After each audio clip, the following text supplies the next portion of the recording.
Hey internets, thanks for tuning in. I'm JS, this is the SportsCast. So there's a couple things I want to talk about tonight. I want to start with the off-season drama, or maybe I should say soap opera, of the NHL.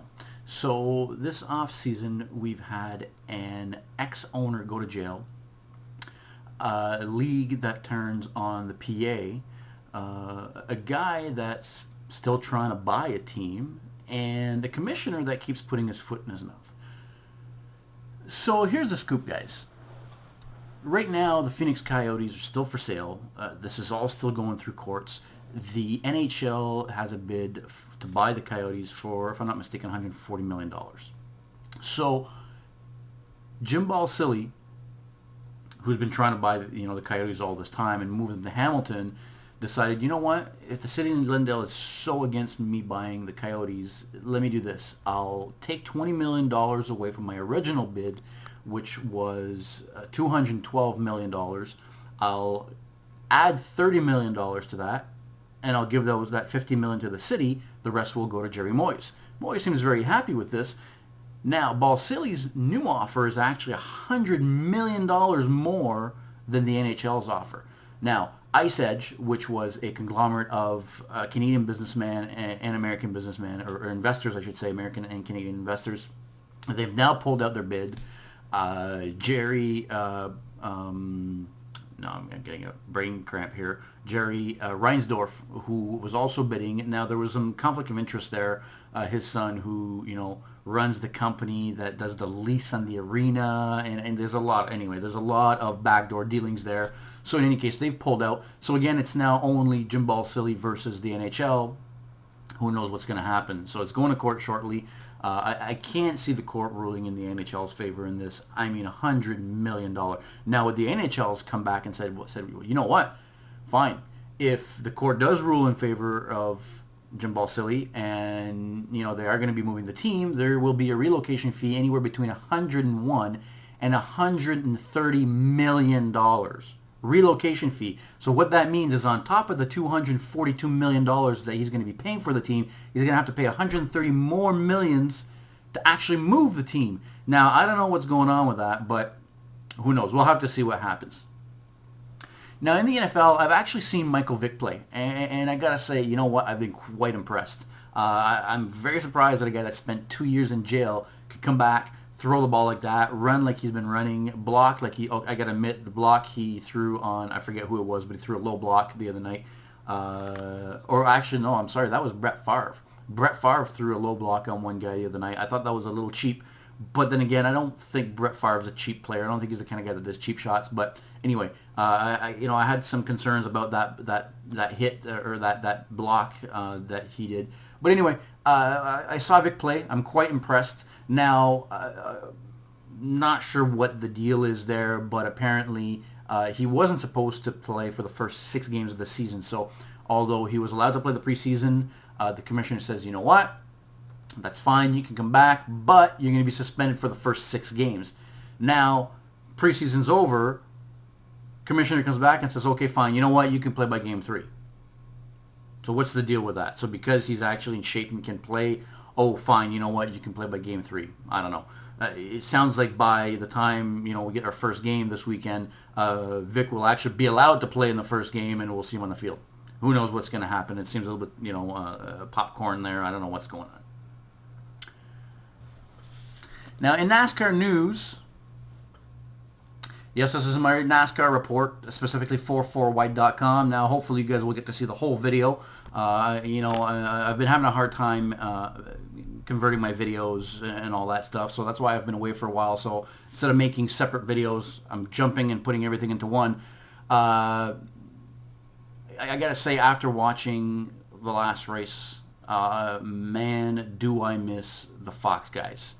Holy cow, the broadcast this weekend sucked. I don't know what you guys thought, but you know what? As much as I'm not a Fox fan in general, wow. I miss DW. I miss the guys there. Yeah, the whole boogity thing is getting old quick. But you know what? As far as I'm concerned, wow, this broadcast was ridiculous. I mean, we were watching more ads. We were watching more anyway, I mean, it was just ridiculous. I mean, you guys tell me what you think. If you guys don't agree with me, hey, tell me if you guys like the broadcast. Don't get me wrong. I got nothing against the guys. I got nothing against Rusty. I got nothing against, any of those guys.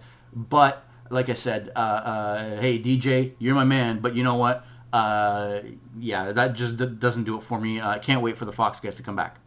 Now, the point system. The chase is up. So this is the last race before the chase, Richmond. The race is on Saturday night, by the way, guys. If you didn't know, don't miss it. Saturday night, it's not on Sunday.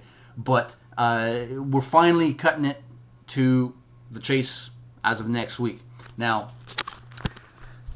let me let you guys in a little bit secret here. I've been complaining about the chase. I've been complaining about the point system. I don't particularly like how it's all set up. But let me tell you something.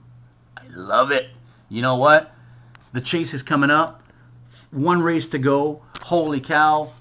Position 5th through 12th with one mistake on Sunday could actually get knocked out. So you know what? I love it. I think it's caused great drama at this point of the season, where at this point of the season usually it's a little bit boring, right? You've got one guy that's got a huge lead on everybody else.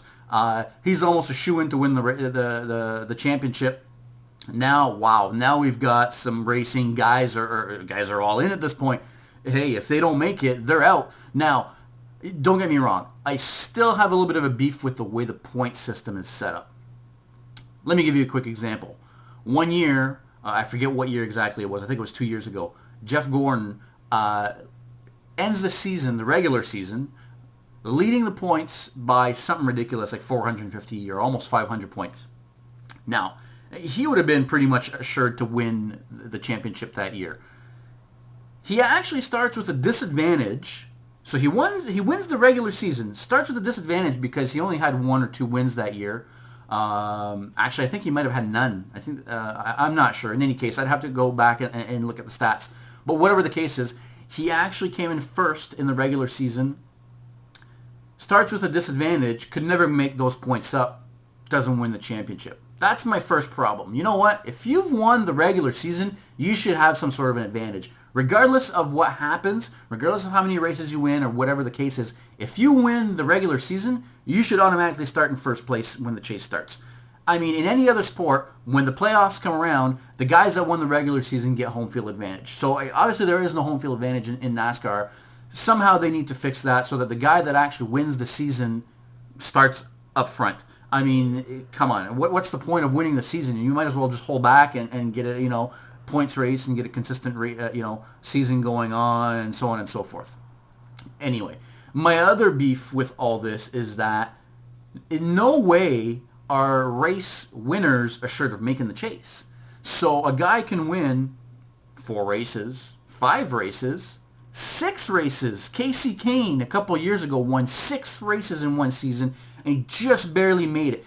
1 position on the track. If he had fallen back 1 position in the last race at Richmond, he would have been out of the chase. So, you know what? I have a little bit of an issue with that. You guys give me your thoughts. I know it's been, discussion all over the place. Everybody's talking about it. Some people are for it. Some people are against it. You know what? I have no problem with the chase. I love it. I love what it's created.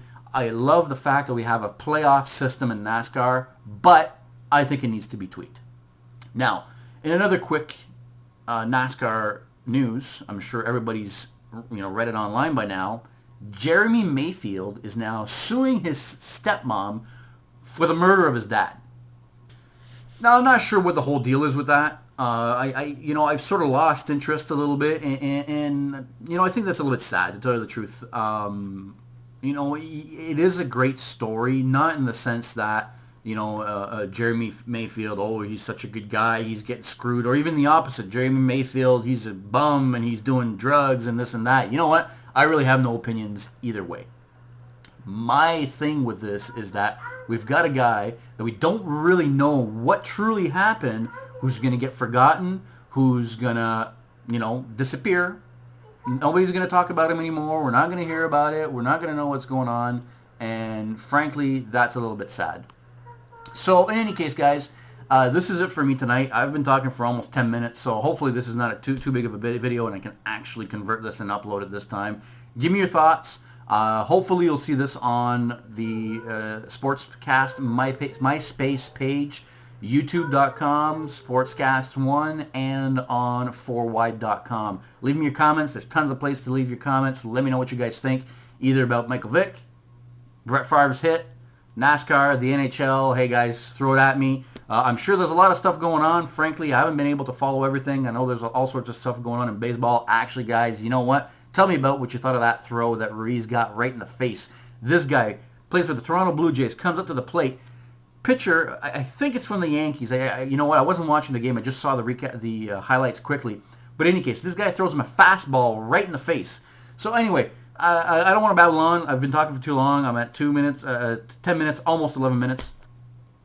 Talk to you guys later. Leave me your comments.